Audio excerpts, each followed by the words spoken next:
Welcome, everyone, to episode 427 of Just Joshing. I'm your host, Joshua Penteleresco. I write stuff in podcast 2. Today, Katie Salidas joins the podcast. I thought this was going to be a two-parter, but I've been quietly doing it like this. If my conversation is less than an hour and a half, I just air the whole conversation. I find that, if 45 minutes is a good break.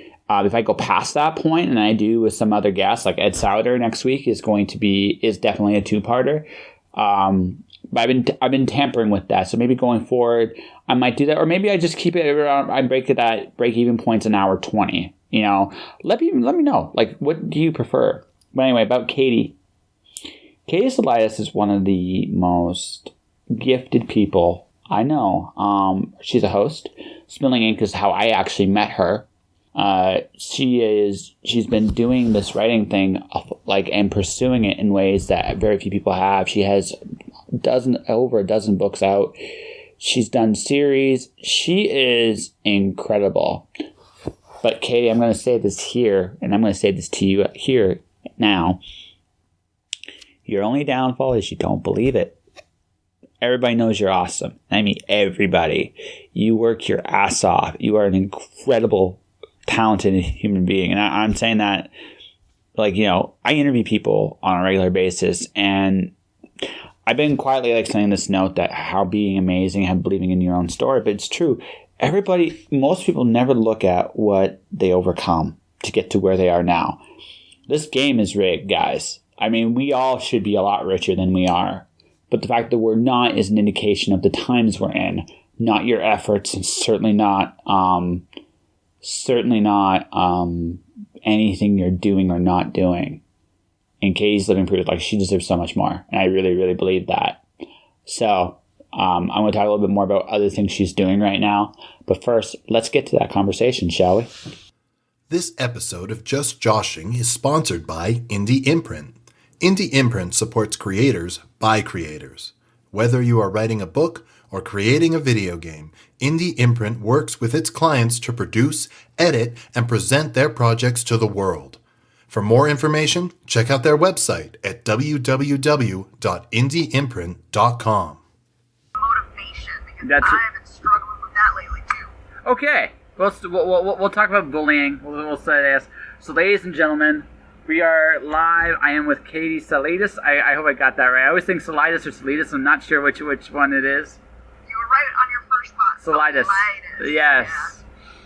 It's one of those things, I think I got it right, and I feel really bad because my last name is really hard. So it's just one of those things where it's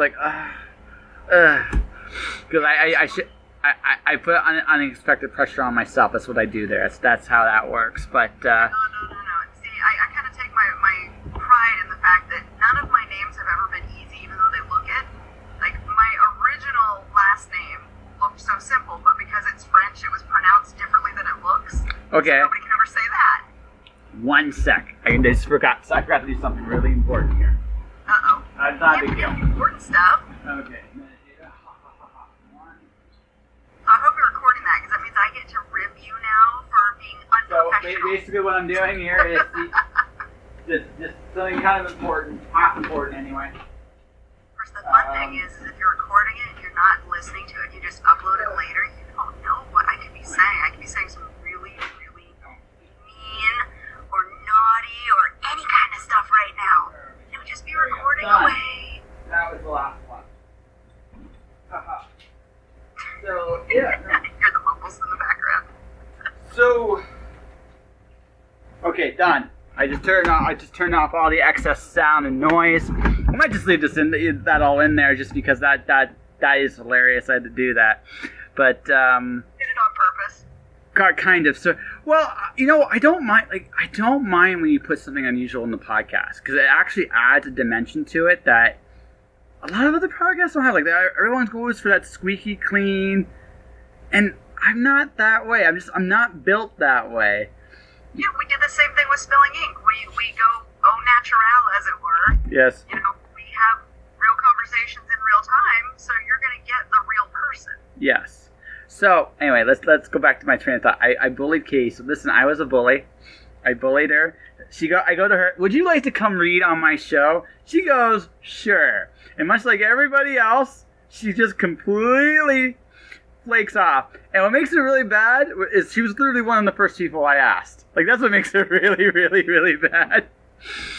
Because I've had some pretty big guests, and she's like, I'm going to do it. I swear, I'm going to do it. No, not zero. And then tonight I'm on her show. And I finally guilted her enough. So listen, was I a terrible bully? That's my first question. Was I terrible? Horrible. Actually, I'm more of a bully to myself than you could ever be.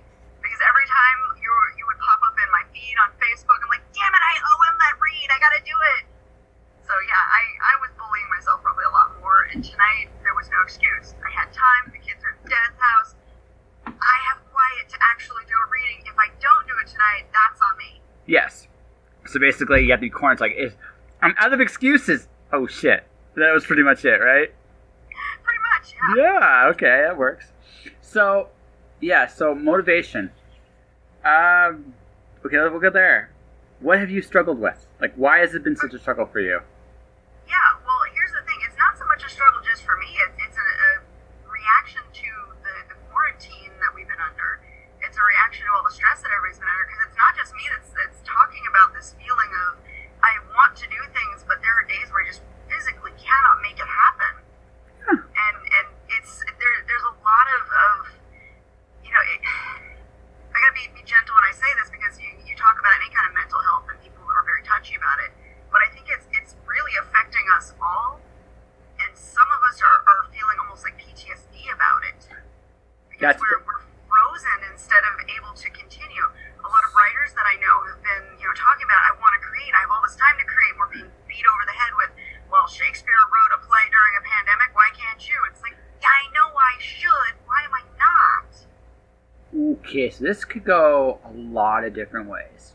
So I wrote something called Mask and Grief for Medium. I shared that. Yeah. I remember it. Yeah. I think that's accurate. I think what I just wrote there, everybody's... Okay, so for me, okay, personal note, there is a lot of things going on right now in North America especially that gives me a lot of doubts. Just in terms of just how things are done. And I'm looking at the rest of the world. Like today, Germany literally is protesting this right now. Like what's going on. And so is Norway. And so are a lot of other places. So we're all coming to a point, and so I'm going to be very delicate about this. The virus is serious. But how serious is it compared to, say, tuberculosis? How serious is it compared to whooping cough? And I bring all this stuff up because if you look at those numbers, right, 1.5 million people died from tuberculosis 2 years ago. So we might hit 1 million from COVID this year. We might not. Like as it stands right now, we won't hit that. So there's a pressure there. There's a lack of leadership in North America, especially. You guys, we won't even go there.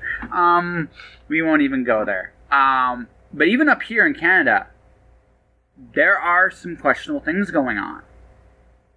So on top of the fact that we've been traumatized by this emergency, that North America, it's by and large spoiled.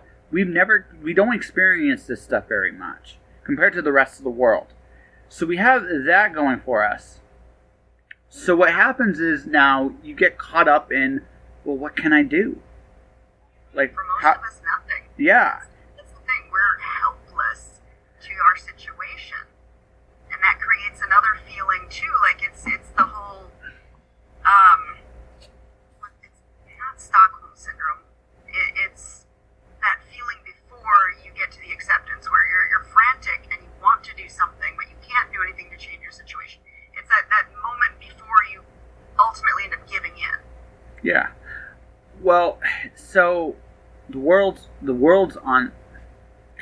So for me, there was two things I had working in my favor. One, the world's already been on fire for me personally. I faced adversity.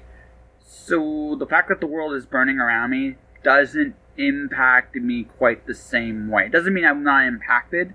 I'm not saying I'm immune or I'm Superman, but I don't look at it the same way. I see it more as a moment in time, not, oh my God, what's next? I'm not really, I've learned how to accept things beyond my control a long time ago. And I think part of the shell shock for a lot of people is the fact that you have this illusion of control for the most part. And this is a stark, harsh reminder that there is no control. And there never is control. Now, once you accept that, you can move forward. But for a lot of people, they're stuck in that I'm not in control and there's nothing I can do about it mode. Compound that with the fact that every day on social media, the things that get shared are the negatives. It's really hard lately to find positive things. Yeah. So you're being bombarded on social media, whether you're on Facebook, you're on Twitter, you're on Instagram, you're seeing a lot of the negatives. Yeah. You go to YouTube and, they've got, at least on my YouTube, when I look at it on the dashboard, they've got the COVID line where it's all COVID-related news reports. Which I don't even look at. I don't even... Yeah, but I made a point now. I made a point not to look at that stuff anymore. And not because I don't want to be informed. It just doesn't... Look, there's a point where the news cycle becomes a 24-hour news drama. Not necessarily like new news. There's no new news about COVID. There really isn't. So I mean, look, I understand why the masks are politicized. I get it. I think there is a level, again, going back to my doubts, there is a level of narrative of deception that I think is compounding this problem a lot more than it needs to be compounded. I don't think they never should have said it's going to take 18 months to take a vaccine. Never should have said that. They never should have said, the mask argument, okay? I get both sides of it. I wear a face shield. I have a face shield. I don't even wear a mask. I wear a face shield. I truly, look at those things, I'm thinking, See, look, this is what I wear. See? Dun, dun, dun, dun, dun. Since we're doing show and tell. Yes, we're doing show and tell. Should I bring out purple stars? Purple star. Does it have a name? For my ninja. That's your ninja mask. So you got a ninja mask and purple stars. Okay, gotcha. Right. So. And I'm fine with the mask. I don't. No.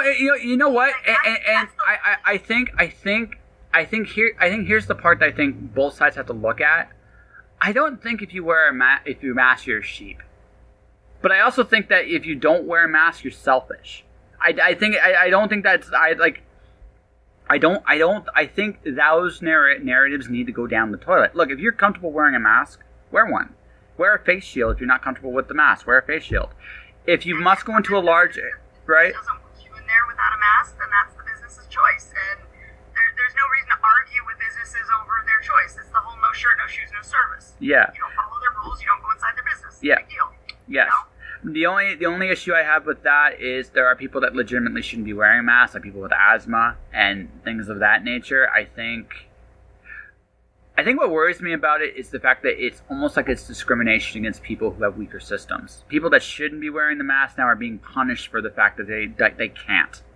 And that's a weird spot. And then you've got the other people. Okay, case in point, I gotta tell you this story. Yeah. I went full Karen. I don't go full Karen. I went full Karen when I saw this.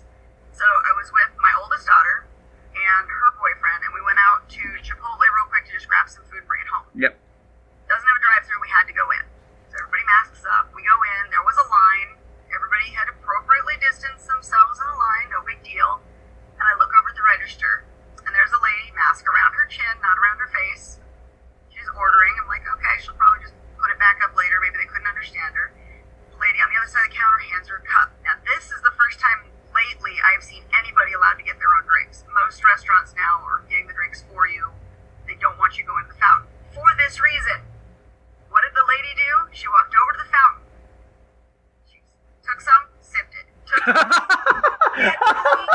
single tap from the same cup. And I'm standing there going, is nobody seeing this? What the? Oh my God. I looked at my daughter, I'm like, This is why this whole way is doomed. Honestly, this whole way is doomed. Karen, I couldn't believe it. So I mean, that's the thing. Like, there's a real conflict of what to do. Like, there's a legitimate one. Like, on the one hand, yeah, we should all be probably protecting. At least take a bit of caution for this year. Just kind of see what the numbers are. Next year, I hope at least on some levels they ease back, like sanitization. Just ease it back a little bit. I don't like the idea of superbugs coming in a year or two. I don't really want to deal with that. Look at the 1917 to 1920 pandemic? Yeah, but this years and 4 waves before it finally dissipated. Yeah, but this one's not as strong. Like, this comparison, wave 1 to wave 1. In the first wave of the Spanish flu, 5 million people died. Like, just in terms of the sheer, like, it's not that. It's dangerous, yes, but it's not. Here's the danger. Like, the 1918 danger. There's what I call, we can do this for a year. It gets tricky at 2 years. It gets really tricky at 3 years. Right? Because there are other problems that will creep up after 1 year we can do it. 2 years, that starts to get really dicey. 3 years, I don't think we can do it after 3 years. So, I mean, we can't. There's just no way. Like, we are actually healthier when we're together. Number one. What? Points I would make. Yeah. And they're actually separate points. But the first one is, this whole first year, we're struggling because it is a new norm, and we don't know what to do. And my latest neuroses has been schools opening, and what's going to happen. Oh, we'll get to why that's probably one of the evilest things on this whole thing, why this makes this such a conflict. But anyways, okay. Second point, the good side of the coin is this is teaching us how to adapt differently. A lot of the companies that have already said nobody's coming into the building until 2021, they're learning that they can have people work at home and still be productive. So we're adapting in different ways that can be good in the future. Oh, absolutely. No. Right now. No, there's a lot of good companies. The schools thing is what actually is the biggest conflict, like, contradiction. Like, all of this. I think it's the evilest thing of this whole pandemic. It's even eviler than what happened with George Floyd. You are literally, okay, they've already said that this virus in a very enclosed space is airborne. Which means that there's no mask that's going to protect any kid. There's no mask that's going to protect any teacher. Right? Because that means, if it's airborne, that means the virus can get in through the eyes, it can go in through the pores. There is nothing, the mask will not protect your kids in that environment.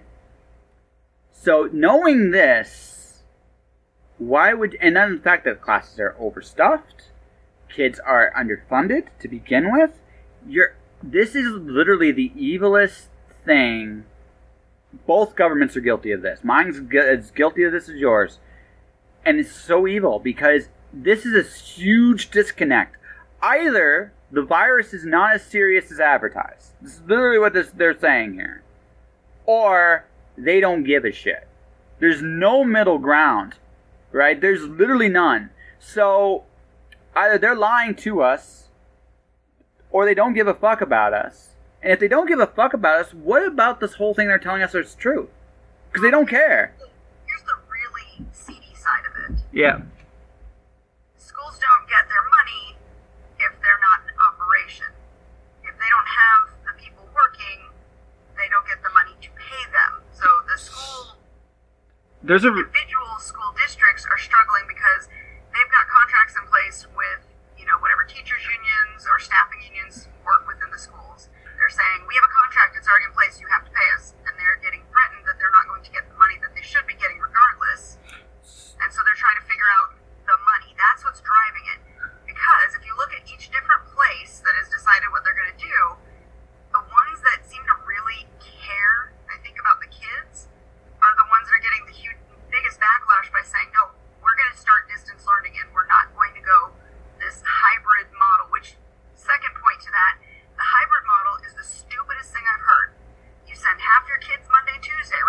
Mm-hmm. They're home Wednesday, Thursday, Friday. If mom and dad ain't home, who's watching them?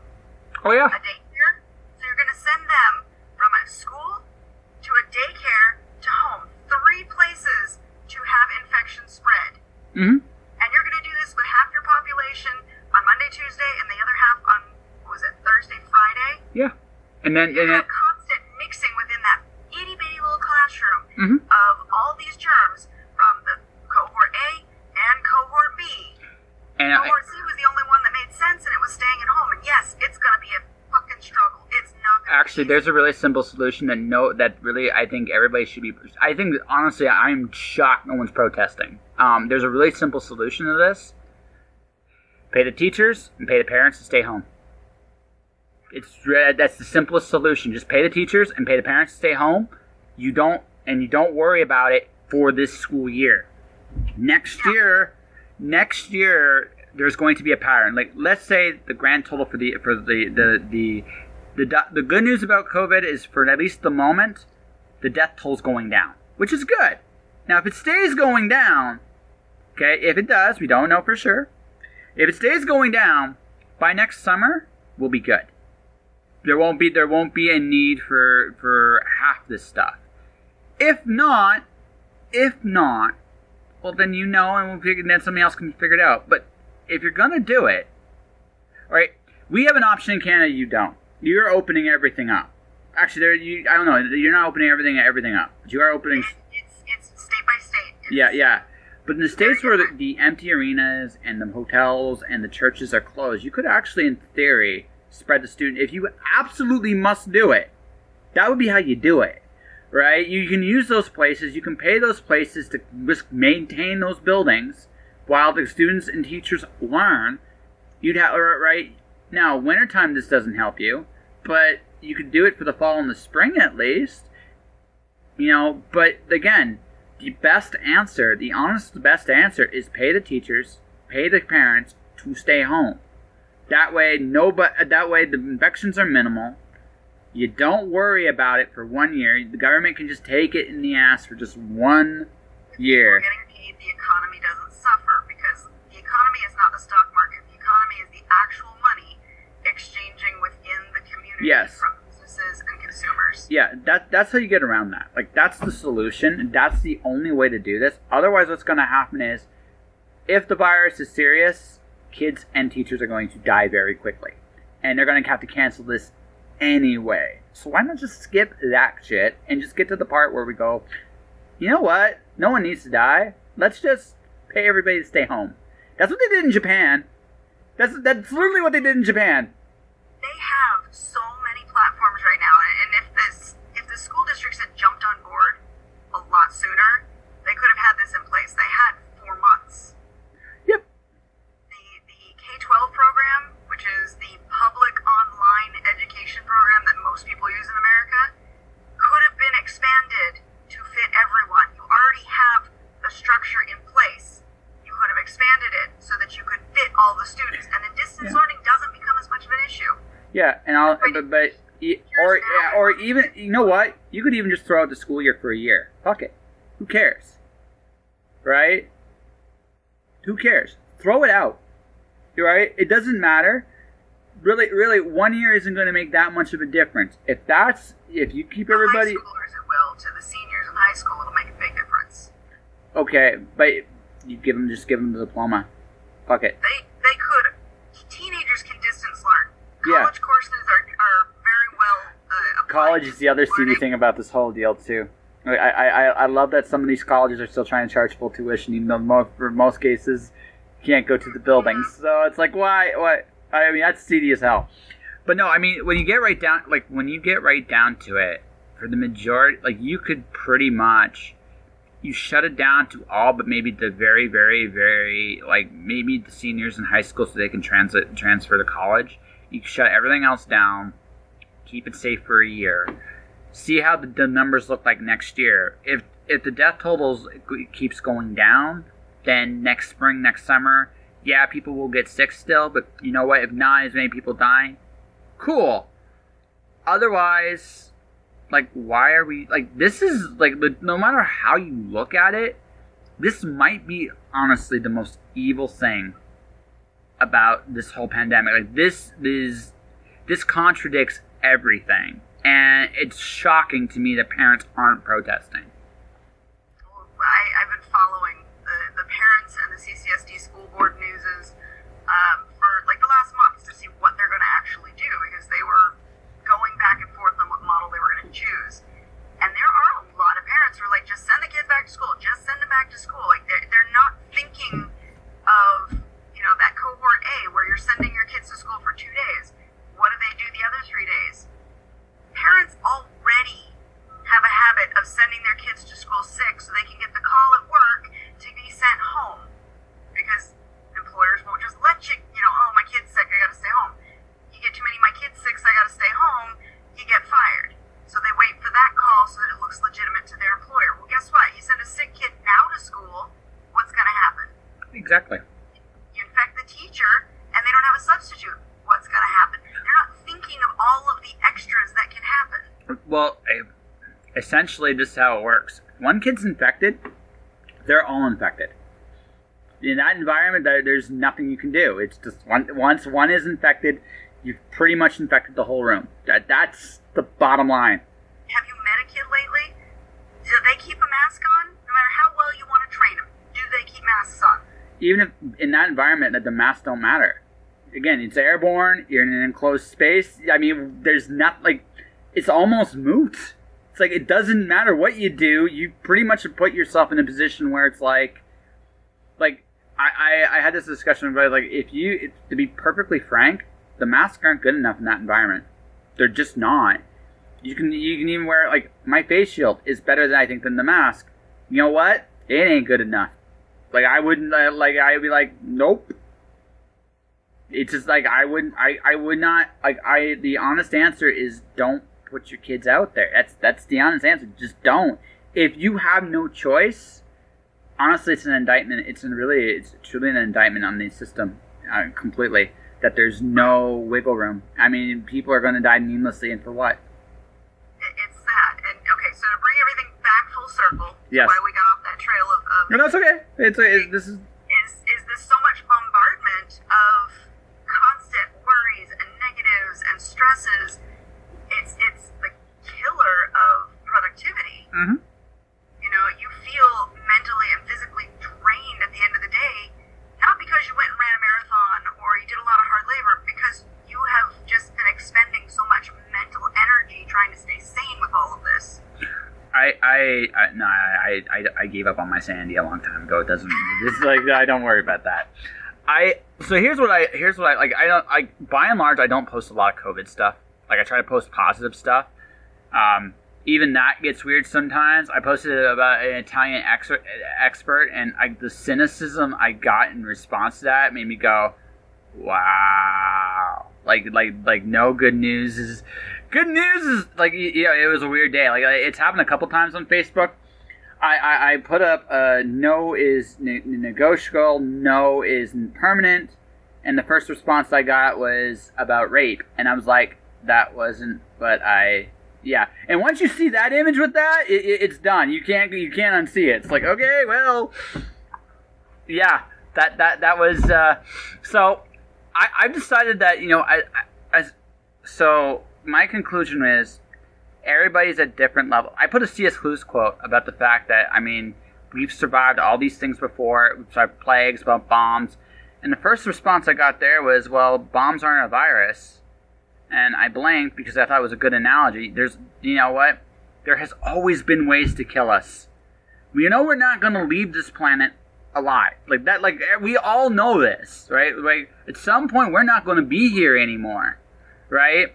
And it's probably not going to be nice when it happens. Like that, like, life is violent and painful. It's, I mean, I hate to say it like a negative, but for most of us, that is how we go. So on that note, right? On that note, there's a point of, well, you know the end. So what's the rest of it? Are you going to be busy living, or are you going to be busy dying? And I decided, well, I'm going to live. I'm in a good position. I have nothing to lose right now, which is the other big advantage I have. In this game, there's the only thing I'm putting up the line is myself, and I've been in this position before. It doesn't bother me one way or the other, right? So I mean, let's go, let's do our thing, and you know what? Let's not worry about it too much. I don't worry about the things I can't control, and I've been well aware of what my limitations are. I worry instead about the things I can control. And some days I'm not productive. Some days I play Shadowverse a lot. I'm really good at that card game. I've gotten really good at it. Some days I watch Fairy Tale. Some days I watch Star Trek. But for the most part, like today, I wrote the scene about a bar that literally is called the bar is literally called Hole in the Wall. Occasionally there the bits of the roof start falling in this bar just randomly, right? The beer is so bad is I actually described it as a weird mixture between urine and something that's watered down. And somehow it not only tastes bad, but you can actually have it watered down at the same time, right? It's a weird balance. I mean, if a cheap dive, if any place could figure that combination out, it's a cheap dive, right?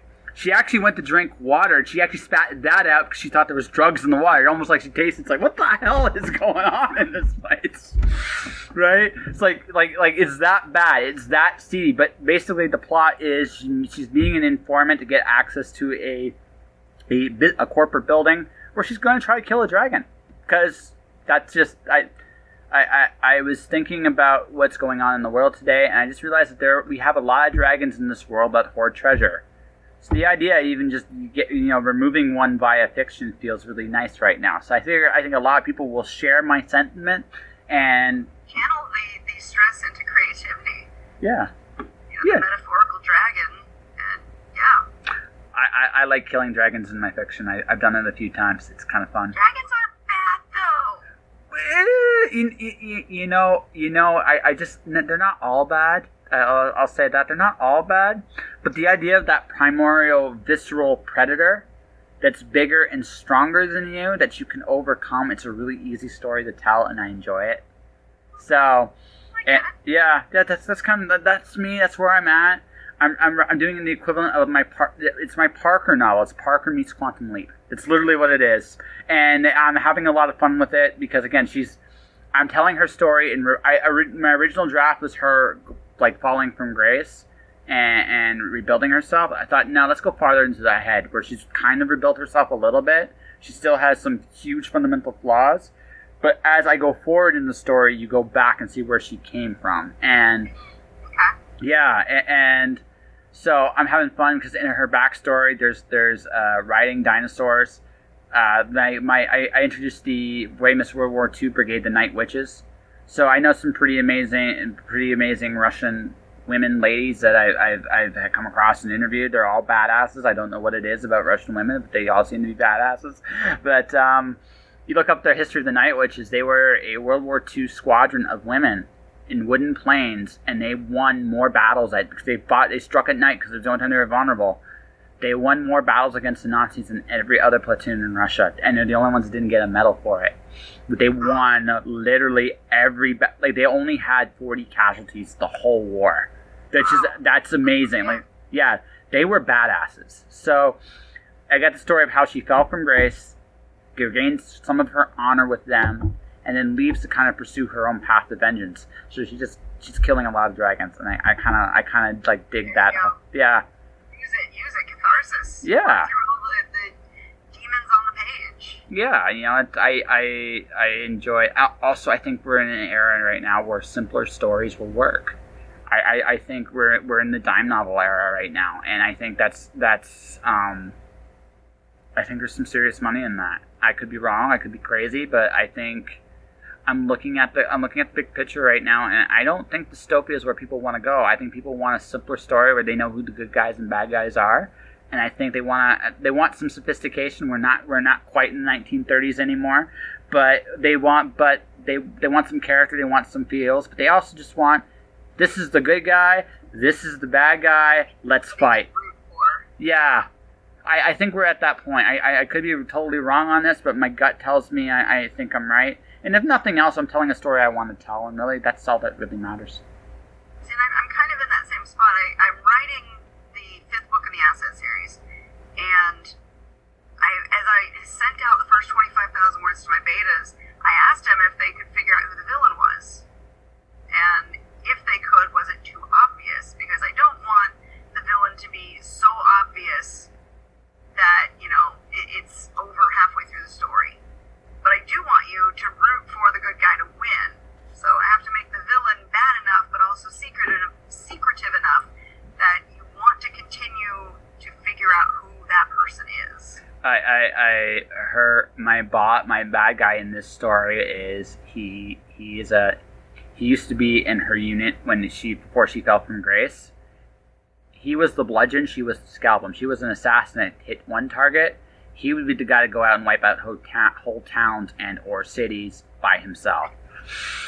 Right? They literally meet there's an elevator scene where he literally has somebody's eye in the middle of his forehead that he didn't even realize was still there.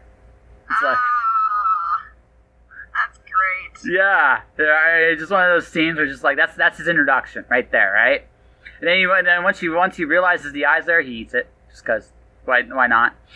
Like he just doesn't. He's got issues. They all do, but like I said, her. Also, I inverted the Knights of the Round. I made them all bad guys. It's kind of fun to do. Oh no! Speaking of that, Netflix recently came out with a new take on the Arthur legend, focusing on Nimue. Interesting. I liked it. I was pleasantly surprised because Arthur and what are the ones they always beat to death? Arthur and Robin Hood, like clockwork. Every 5 to 10 years, they come out with a new Arthur or a new Robin Hood. And some have been good, some have been real crap. Yep. So I like this new twist. I think this was brilliant, whereas the last Robin Hood that came out was utter crap. I could not see it. I did not see the last Robin Hood. I did not see.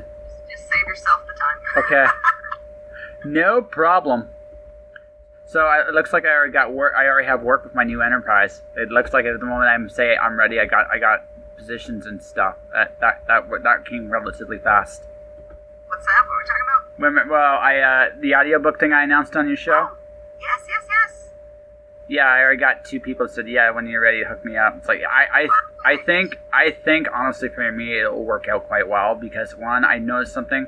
Nobody wants to do audiobooks, but I play with sound all the time anyway, so it's not that much of a stretch. It's just more time. I'm literally spending the next 2 weeks putting my book together, so I can figure out how I can do it and getting some contacts in some couple key places so I can figure out how to do it correctly so I can offer the right services, right? And think about anything I missed along the way as well, because I'm sure I haven't thought of everything yet, but I'll I realized like I've been a freelancer now for 4 months. I've actually gotten to the point where I fired my first client.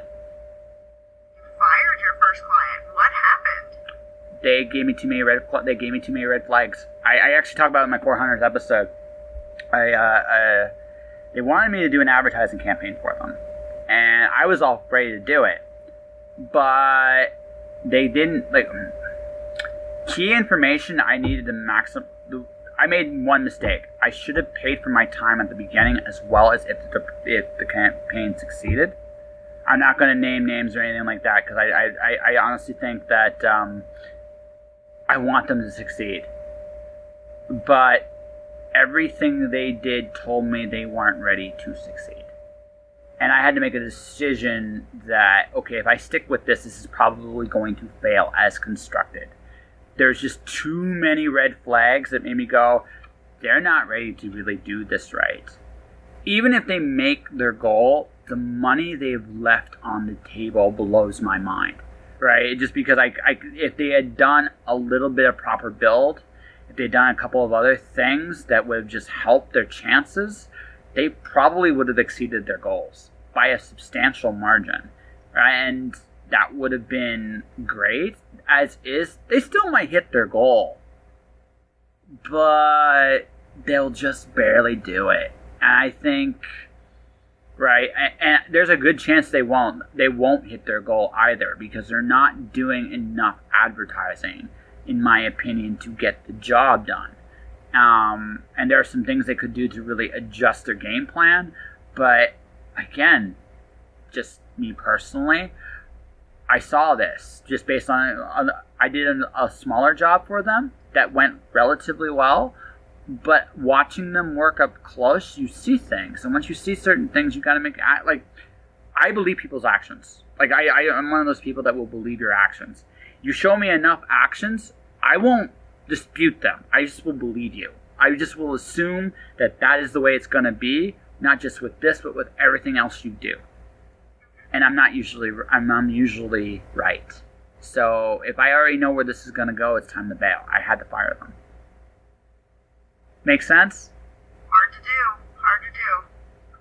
Have to do it. You have to do it. It sucked. But, I mean, there's 2 cardinal sins about a freelancer, I think. There's 3 things I hate. I hate passive aggressiveness, but if you pay me enough money, I'll deal with it. Right? No, literally, there's one individual that came to me to do something with my podcast. And I've dealt with that individual before. They are incredibly passive-aggressive when I dealt with them. I'm like, do I want this headache? And so I charged them double. Because I knew what it was actually worth, and I charged them double. And it was just like, if they pay me this, I'll swallow it. Because I know it's going to happen at least once, but I'll swallow it. Right? But I'll put up a passive-aggressiveness for a price. If you lie to me, I'm out. And if you waste my time, I'm out. I haven't fired a client yet. I have politely said no to a job. Yeah. That I love when clients tell me what I'm worth, and when I outline exactly what I do and what the service costs for what they're asking, and they go, "Your fees are too high." That's fine. That is what my fee is. If you would like cheaper, then please look for cheaper people to work with. You get what you pay for. Mm-hmm. Plain and simple, because I know how much time I'm going to invest in a project. I know that when I work for a client, I've always gone above and beyond. I want to make sure that they are 100% happy, that they want to come back to me again. Mm-hmm. Well, absolutely. And if you're going to nitpick me over my time, which is, this is what I pay the bills with, if you're going to nitpick me over that before a job even starts, you're not worth my time. I will find another client who appreciates the work that I'm going to give them. Well, actually, I noticed a really interesting correlation. And Tim Shizamar gave me a really good piece of advice, and he's right. Never work for free. No. Because it's funny. You work for free, people treat you like you're nothing. You charge you through the schnoz, people respect you. It's weird, but that's how it works. Yeah, it's perceived value. Yes, it totally is. And I was like, this is the weirdest thing ever. But, okay, that's why, I know in my head what my first 2 audiobooks are going to be set at one price. The ones beyond that are going to be set at another price. Because I figured the first 2 are probably, if I'm going to screw up anywhere, it's going to be the first 2 books. Right? Yeah, you gotta learn what to do first, and then once you've got it set and you have a procedure, you know exactly what you're going to do and how long it's going to take you to do it, then you set your price, because you know what your hours are, you know what your effort level is. Yeah, exactly. That's why I'm working on my book in the next 2 weeks. It gives me an idea what a 50,000 word book is going to actually take in terms of time. So if I go to a 70 or an 80,000 word book, I can have an idea what that's worth. And like I said, and I'm not, but again, at this, you know what? And I know this at the beginning. I'm gonna want some actual results out there. So I might go a little cheaper than what I really want to go. But I'll know what that actually is worth before I do it. Then I'll do it, and then I don't know if you caught the topic we were talking about right before we came on Spilling Ink, where I offered my services to Jason because I'm actively trying to learn a new skill, and if he's looking for something that pairs with the skill set I'm trying to practice, that's worth it to me. Yeah. Because I can practice with someone I know is going to give me good feedback. I know what they're going to expect of me, and I know they're also they're not going to sugarcoat it. No, well, Jason's the best of both worlds. He'll be. It's Jason and Rebecca. Yeah. So yeah, they're not going to sugarcoat it. They're going to give me the right information, and it's going to help me build my skill set. That's the only time that I will ever do that, because I'm going to get value out of it. Yeah. A new skill and the ability to practice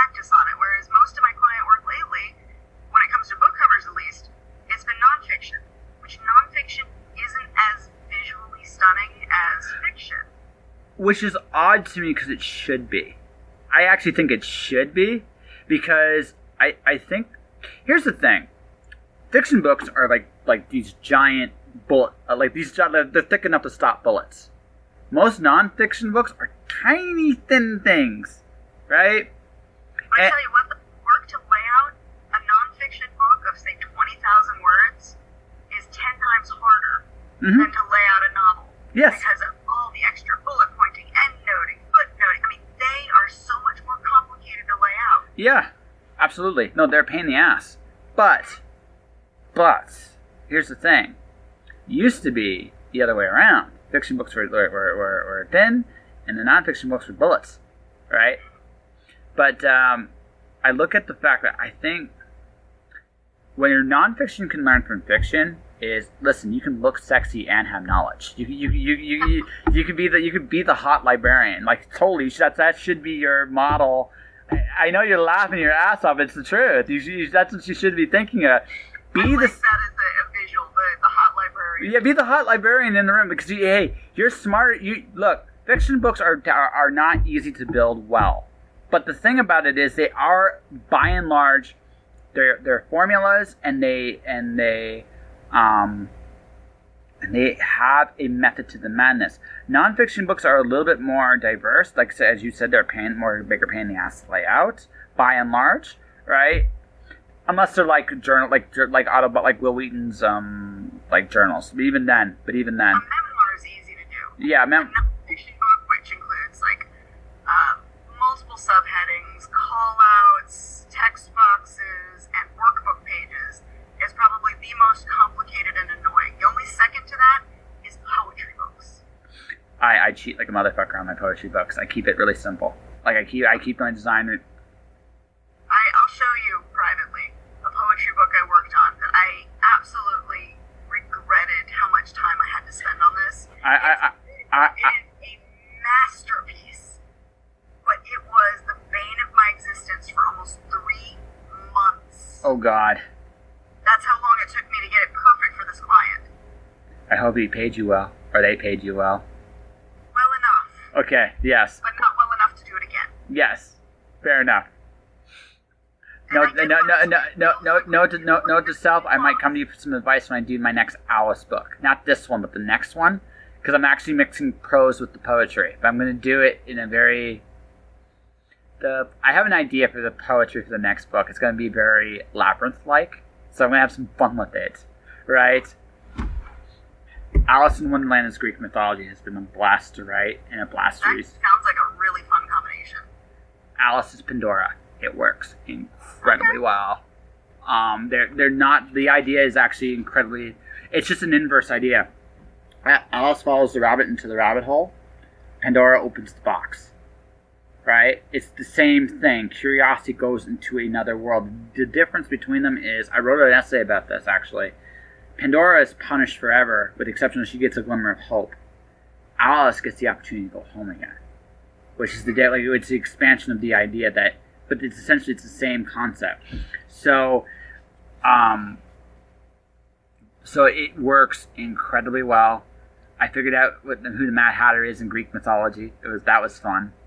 It's not that hard if you actually put your mind to it. It's actually pretty simple. They're Greek god, or are they? Greek god. It's a Greek god. The fact that he kills time, I have to actually give that away.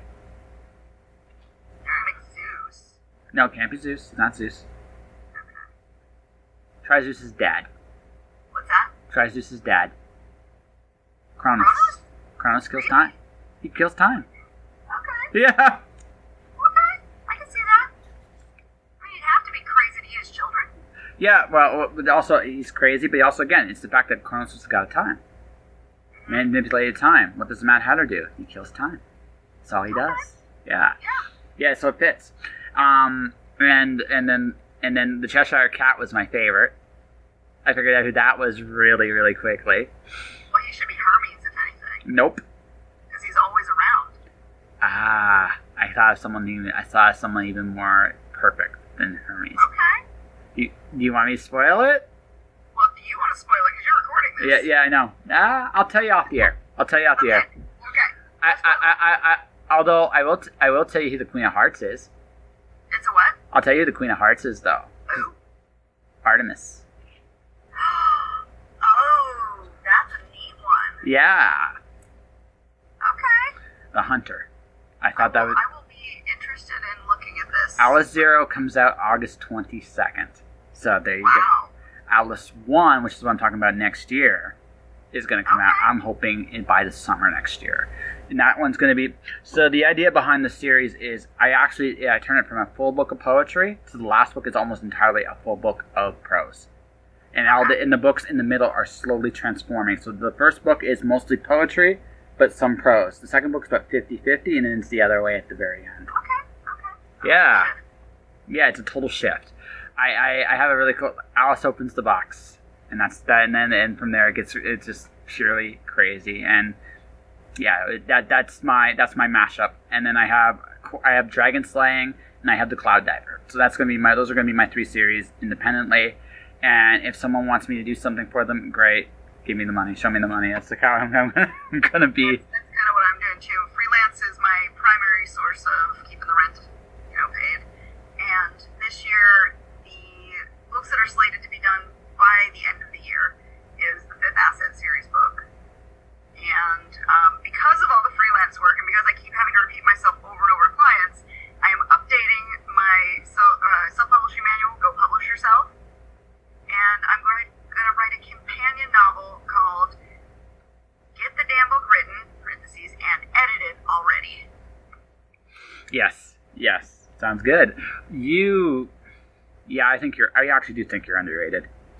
You have a lot of books, and I think, actually, I'm going to hit you for something. You don't advertise enough. I don't advertise on social media anymore, like obvious advertising. I do invest a little bit into targeted advertising. Well, yeah, I know, but I think I honestly think even with your spilling ink, even when you do spilling ink, you should mention your books more. I really think I always forget to. It's funny. I always forget to talk about myself or my books. I know, but I think you should have Jason hold you accountable to this, because honestly, you have a lot of good stuff out there, and I think the biggest thing you're guilty of is you don't let people know enough that you're out there. I'm not saying everything should be a sales pitch, but you don't do it at all. And right, and that, yeah, and considering the number of books you have out, you really should. And I'm right. I had a client ask me the other day, how many books do you have out? And Like I went, 15, I think. Don't remember. I stopped counting at 20. Yeah. No, that's the point. You're such a high number that it could, you could make it more of a primary income than probably what you have. I mean, I'm sure freelancing is keeping you super busy.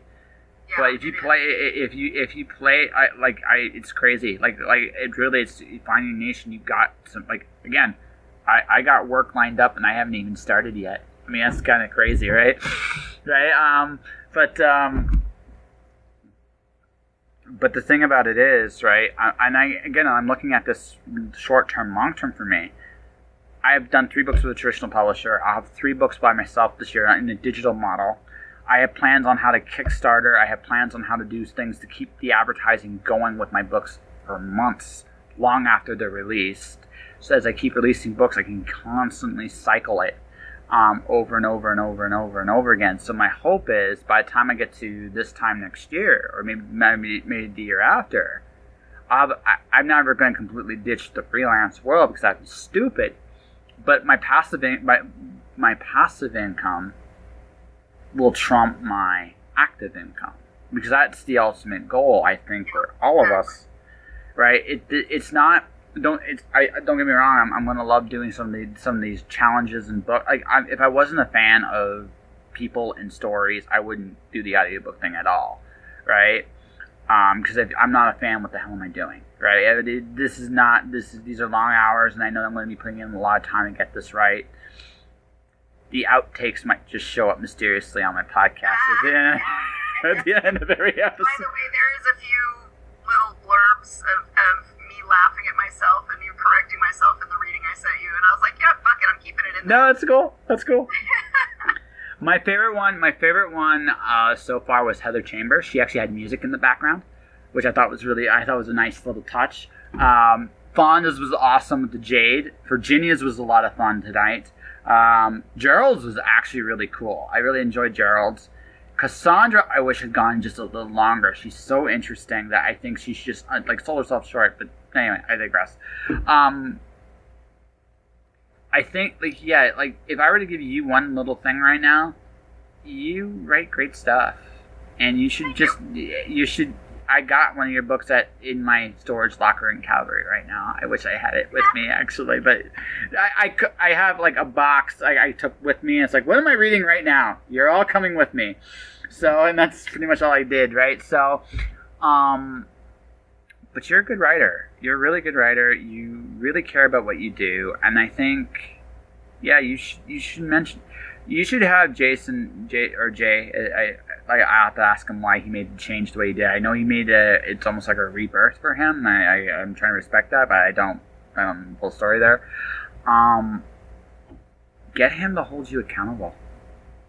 Just say you know what, or you know what you guys actually should do. Now that I'm thinking about it, you guys should do a little. You both should do commercials about you both should do commercials about your books, your current books. You just splice them in at the beginning and at the end of the show, and that way people know what you're doing, and people can see how to support you beyond just subscribing to the channel. Like I said, everything helps, and I think that's just. I mean, you promote other people on your show. You can promote yourself. It wouldn't hurt you. Yeah, I always forget that part. I'm always so. Yeah, I look at Spilling Ink as not so much a big show that will get huge at some point. I look at it as it's my weekly hangout, and the world gets to see it.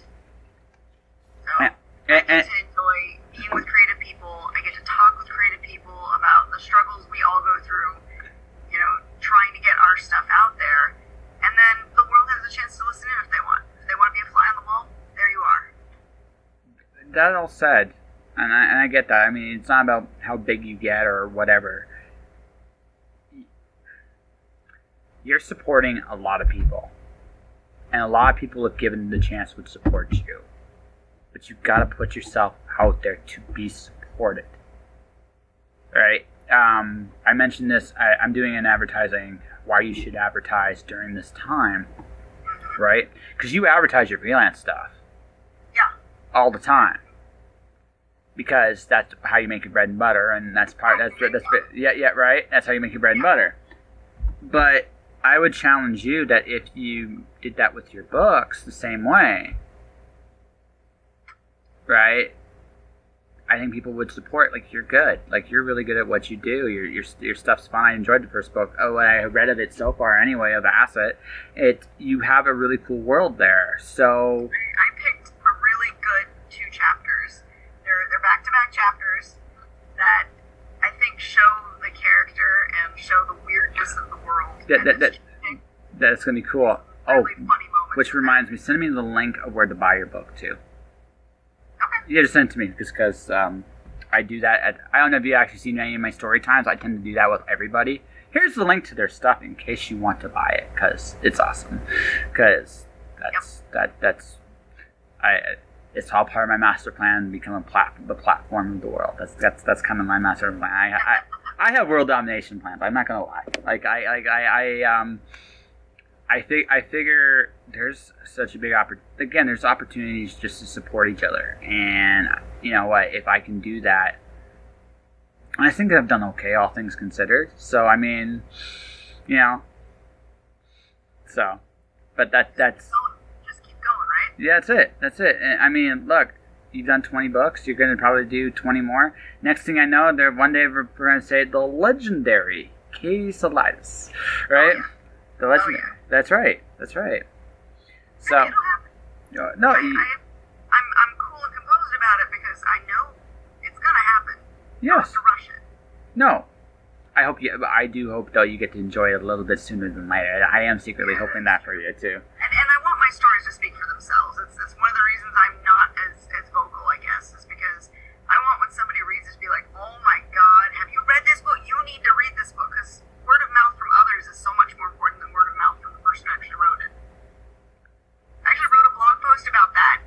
You should. Linking it to, basically claiming that it was like your 5-year-old coming up to you with their masterpiece. So, and it could be a stick figure, and they are so proud of themselves because they worked on this for you. And my youngest daughter does this to me all the time. I have a stack next to my bed of all her stick figure drawings. so you should learn from Each one, she's like, "Mommy, look what I did," and I look at her every time. It's beautiful. It's wonderful. Great work. But now if somebody else is like, "You have to check out this kid's work," most people listen to that. They don't listen to the person. Yes, and see, I'm 50-50 on that one. So, I'm a professional wrestling fan. I am a professional wrestling fan, and one of my favorite things is the old 1980s promos. My personal favorite was Macho Man Randy Savage. So, right, I love the Macho Man. I love him. There's this one thing he does. There's this one promo he does. You can look it up on YouTube, where he shows up with Mean Gene Okerlund. He's got the cream, these coffee creamers. He goes, "The cream will rise to the top," and it is the craziest thing. It makes no sense.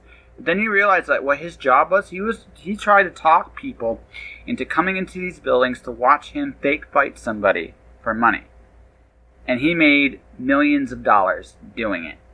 Not thousands, not tens of thousands, millions of dollars doing it. And I look at him and I go, well, why did this work? Because really, anyone that says I'm too hot to handle and too cold to hold, it really isn't playing with a full deck. Right? It just isn't, right? But here's what he did. And he did this really well. He believed what he was saying.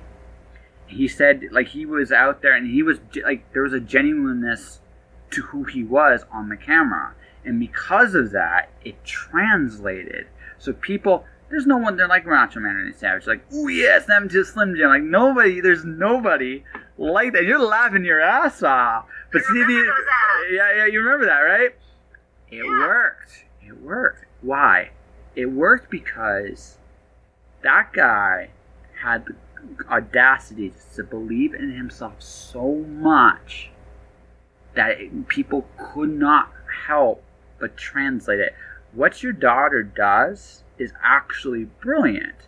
Now, it's not as refined as what Savage did, but it's the same concept. She's believing in herself. So if you do this, and now if you reciprocate that belief and enhance it, she's going to talk herself into getting better. And when she does that, you're going to come to the point where it's like, holy shit, she's good. She's really good. And then you're going to tell somebody, my daughter's a genius. Probably already say that.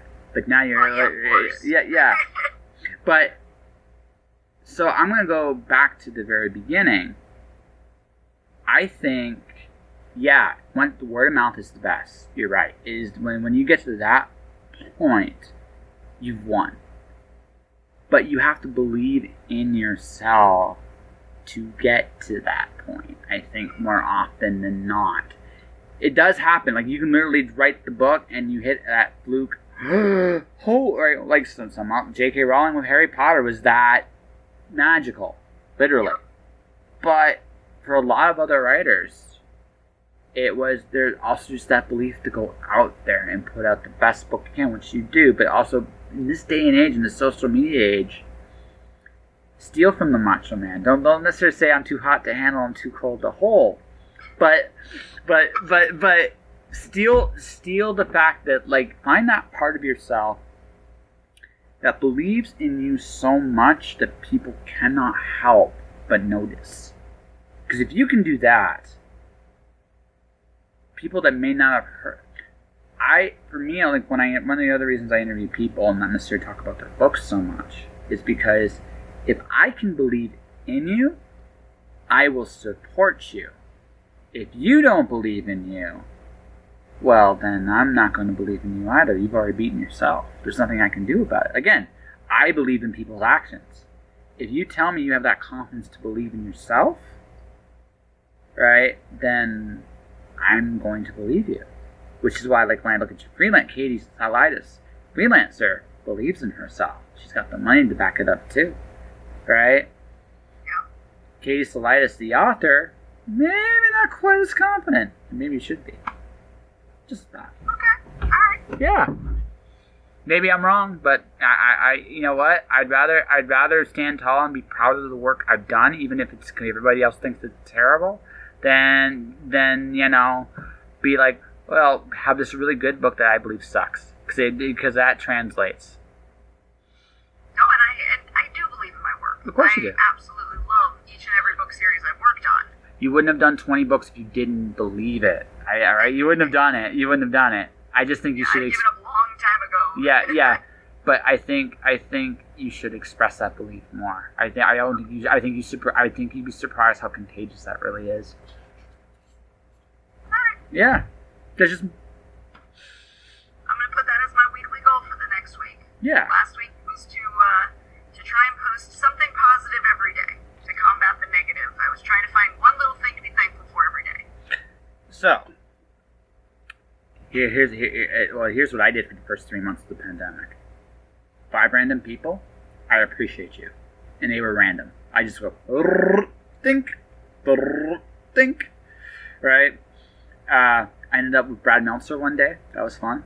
We actually had a conversation with him. I ended up with people on my Facebook page I had no idea still existed after all these years. It was cool because it's like randomly saying hello to people.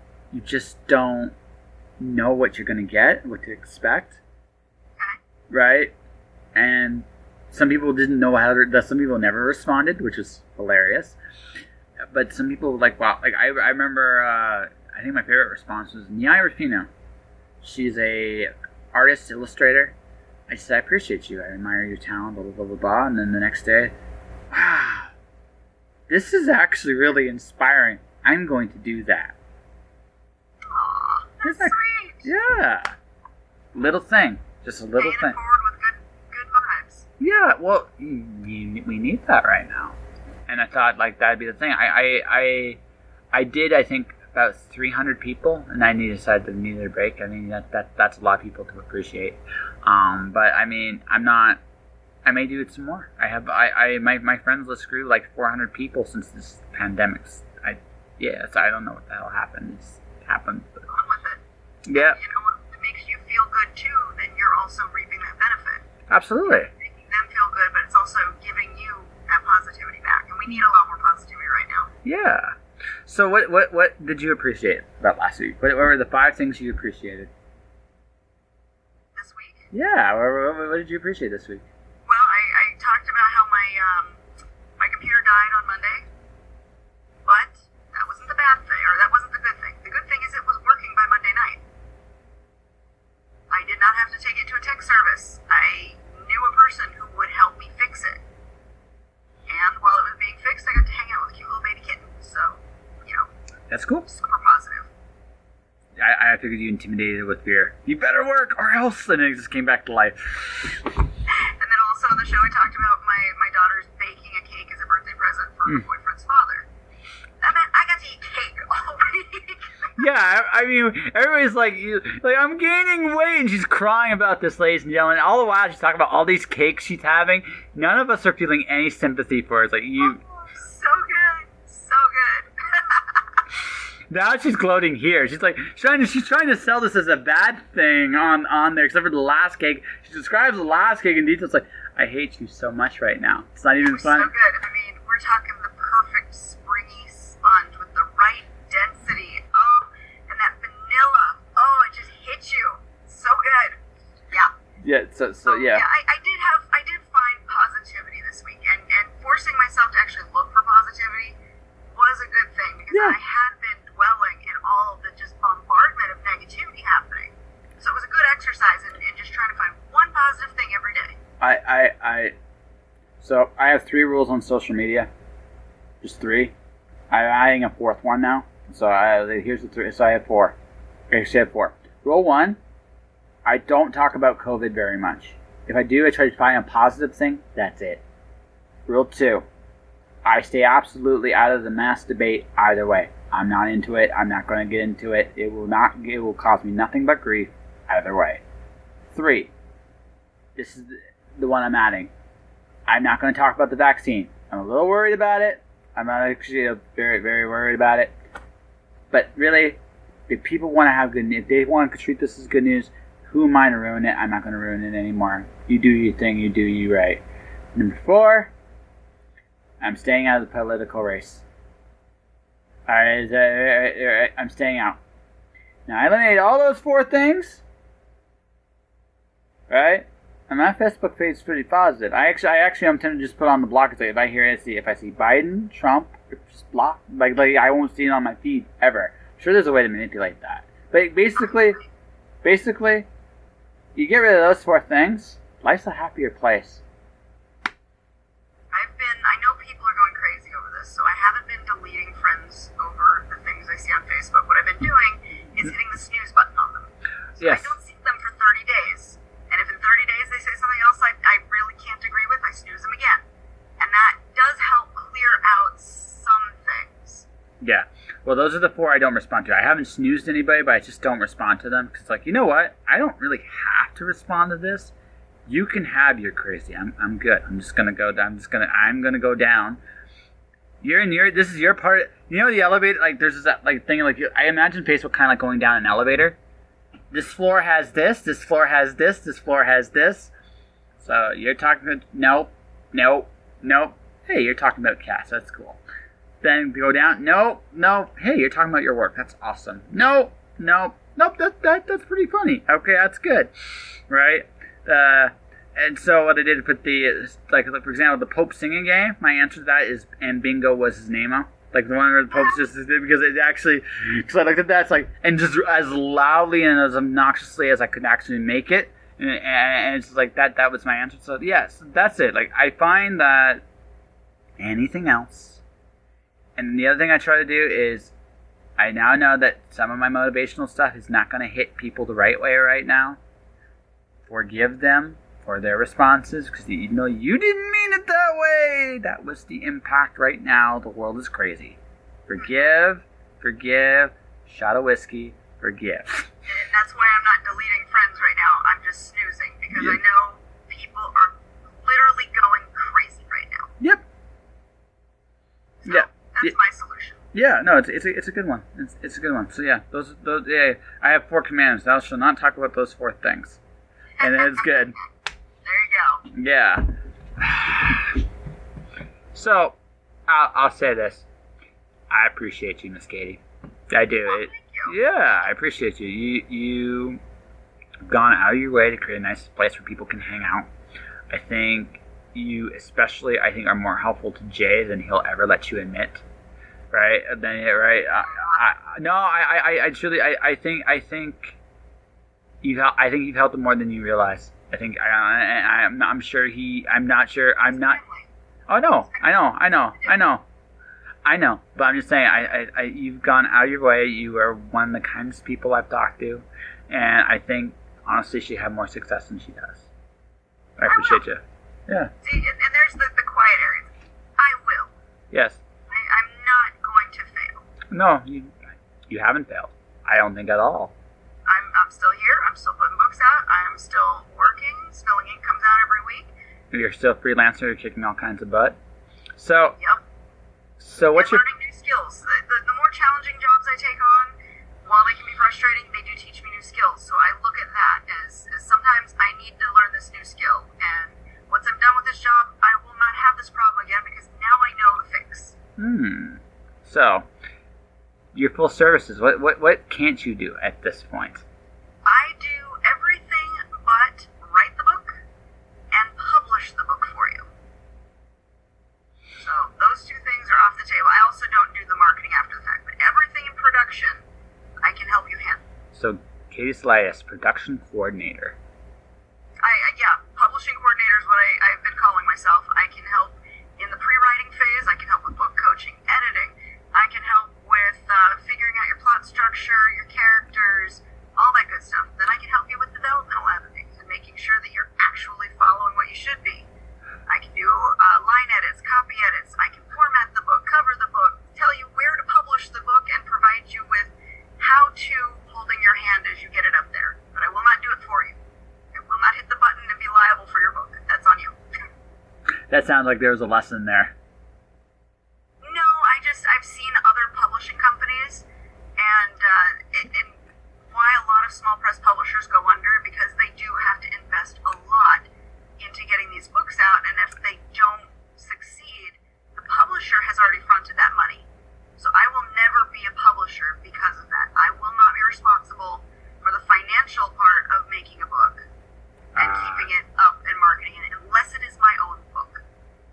No, it makes sense. It's your if it's your neck, you don't got so much of a problem. If it's somebody else's neck, you're like, okay. But I will teach you how to do it for yourself. Ah. For you to do it yourself.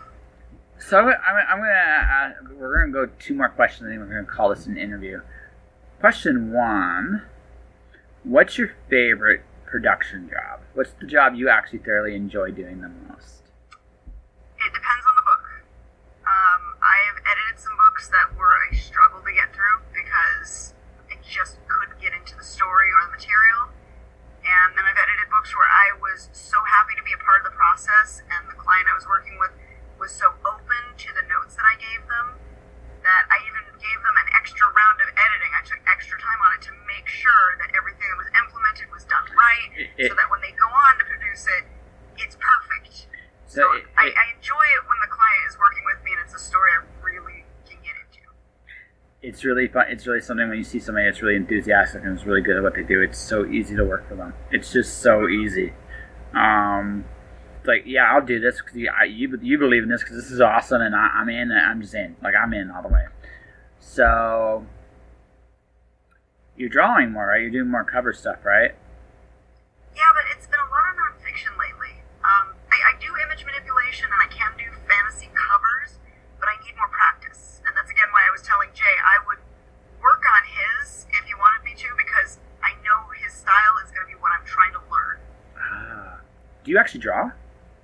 I don't draw. No, I just do image manipulation.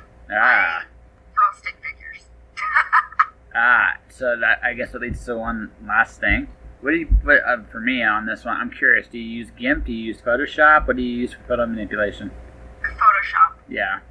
Yeah, I live on the Photoshop training channels on YouTube right now, learning all the different skills, and I've downloaded a bunch of stuff from Neostock. I love the way that they take photos and make them easy to cut out. The backgrounds are so non-fussy that I can actually get clean cuts on the characters, so I can start placing them and working with them and learning how to merge images seamlessly.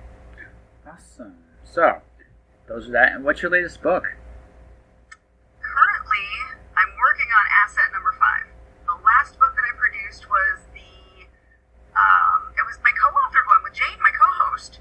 We did the Running from the Devil series, a 3-book series that came out January, February, March, and those were super fun. Beneath, Between, and Beyond.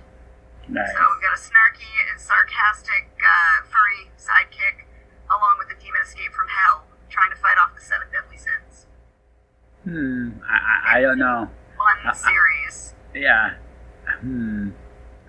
So I wonder who is really the sidekick on that one. Anyway, that's another conversation for another day. The first thing that we both agreed on was the snarky sidekick cat.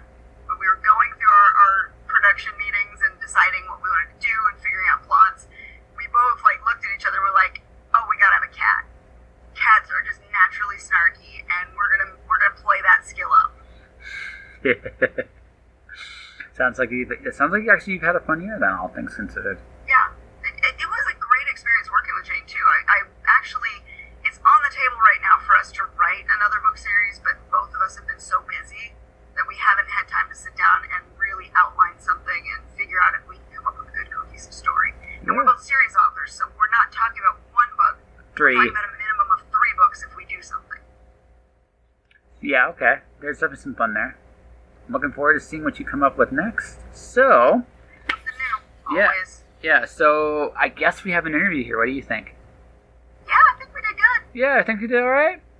Yeah, okay, cool. I don't know. I never know what I'm doing, and that is the whole of my secret. I'll just let you know I'm not. Don't give away your secrets, though. Oh, it's okay. Listen, like I told you, I make an ass of myself on a regular basis. I even got an award for it. So, I mean... So it's all good. So let's do it this way. Let's plug and promote. This will probably air in September. So whatever is out there, if anything news out there, mention that. If not, just mention your other books again, or mention your services, what you offer. Whatever you want me to. Ready? Pardon? We'll be in. Basically, how can people find you? If there's any, this will probably air in September, so whatever's coming out, if there's anything coming out in September, if not, plug your freelance services, whatever you'd like. Alright, well let's do this. Okay, so, I am Katie Salidas. That's KatieSalidas. Remember that name. Put a .com on the back of it, and you have the instant access to everything that I do. That goes for Spilling Ink, that goes for all 6 of my book series, as well as my self-publishing services. So if you're looking for something to read, I got you. If you're looking for some help with your book, I got you. And if you're looking for a little mindless entertainment, check out Spilling Ink. We are live every week on Saturday night, and we talk to authors and indies pretty much every single week without fail for the last 4 years. So, KatieSalidas.com, that is your one-stop shop for everything about me and my books. Alright. Let me help you tell your story. I offer a variety of audio services. I will narrate, I will produce, I will edit, and I will master your file so that it will be ready for Audible and Spotify. And if you don't want me to narrate your story, whether you want to do it or go get someone else, I will help you find the right person for the job. All in all, I just want to help you tell your story. Let me help you. For information on my rates and services, please just click the link below in the podcast description, jpantelresco.wordpress.com for more details. And that was my conversation with Katie Salidas. Check out her books. They're all great. I love the Agents of Acid series myself, but she's got a lot of good books out there. But my personal favorite thing she's doing right now is she's kind of taking... I'm going to take all the credit in the world, but that's not the truth. There's more to it. I invited Katie to come read on my podcast, and she has, and it's great. You should definitely check out the archives to listen to her reading. But she's reading her story every weekend, and I think one of the most powerful things any author can do is just tell their story, or anything we do in terms of art is tell our story. That's what this is all about. We all have something to say. We all kind of are looking into the great abyss of night and going, well, if we glow, will anyone notice? And every time the answer is yes. And that's the interesting thing about today. If we shine, sooner or later the universe notices, and Katie does. She kicks butt every weekend. So Katie, keep doing your story times, okay? I got a deadline. The audiobook thing it's definitely been a heck of a learning curve. I hope you even noticed this on the podcast at least this episode for sure. It's forced me to become a better sound editor, which I'm sure some people like, oh, thank God. But on the same token, this show I've always wanted it to be a little dirtier than a standard show, because I wanted to feel a little rawer and realer. But yeah, it's been a lot of fun. I'm not naming the book just yet, but Talia and Credo are so fun to voice. Those pages go so easy. Science fiction voicing it can be difficult just based on the descriptions. They're dense. They're really, really dense. But and I've also had to learn a little Mandarin, a little Esperanto. My tongue is going to kill me. But when it's over, but this is what it is, and I've had a blast. So I'm hoping to show you guys some audio samples soon. But beyond that, guys, thank you for listening to Just Joshing. If you want to support the podcast, you can do so in a number of different ways. Subscribe to it. I'm on iTunes, Google Play, Spotify, Stitcher, Audible, and Deezer. Come say hi. Subscribe to the podcast. Hit the subscribe button. Leave a review. Tell people why I'm awesome and made of cheese, or at least just the awesome part. My books, Alice Zero is available now. Written by myself, illustrated by Mackenzie Carr. The Cloud Diver, written by myself, illustrated by Lance Bond. You can find them on Amazon right now. They're awesome. Pick them up for $5. You can have both. I guarantee you'll have great reads. I'm fun with that. I got merchandise, jpantelresco.redbubble.com. I do a newsletter. Let's Get Dangerous is the name of the newsletter. The link's in the description below. Say hi, guys. I'm always open. Beyond that, stay inspired, keep surfing the chaos, and be kind to each other. Because, honestly, this is the time. All right, guys. Talk to you in a bit. Josh.